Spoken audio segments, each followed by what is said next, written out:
Hello mga guys, nagbabalik po ang Inday nyo. Ayan, ipa-flex ko po yung aking recipe na sweet and sour chicken. Ayan, po yung ingredients dun sa unang pinakita ko sa video.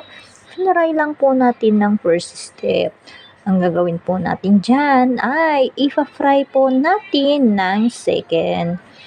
Pangalawa, dahil masarap po yung chicken kapag crispy po siya. Yun po yung sekreto natin. Pag gusto natin i-crispy yung chicken, i-second fry po natin siya. Kumbaga, magpaparelaxin yung manok. Tapos, pagka na-relax yung manok at lumamig ng konti, pwede na natin i-second frying. Ayan. Sinutay ko lang po yung ating sibuyas. At yan, pagkatapos nyan, kapag nagkahiwalay-hiwalay na po yung sibuyas, isusunod po natin yung gulay dyan, guys. Ayan. Kung pwede ng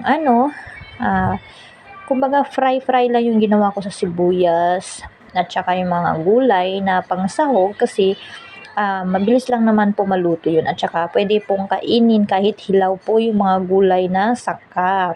Ayan, meron po tayong red bell pepper, yellow and green. Meron din tayong carrots. Ayan, nagpainit na rin ininit ko ulit yung mantika na use oil kanina guys para isi-second frying po natin siya. Ayan guys. Make sure na mainit para maging crispy yung chicken. Sa paggawa ko pa wala ng marinate dyan guys. Wala po akong nilagay na itlog guys. So, harina, garlic, white pepper, tsaka cornstarch, tapos paprika. Ayan. Tapos kinoat ko lang po siya sa cornstarch guys. Ayan, nagisa ako ng bawang para sa aking sauce. Ayan guys. Ayan. So, yung sauce natin, at makikita nyo rin naman sa video yung sauce natin, guys. So, yan po. Yan po ang sauce ng sweet and sour chicken. Ayan, guys. Kitang-kita naman sa camera na nilagay ko lang po yung chicken doon sa sweet and sour.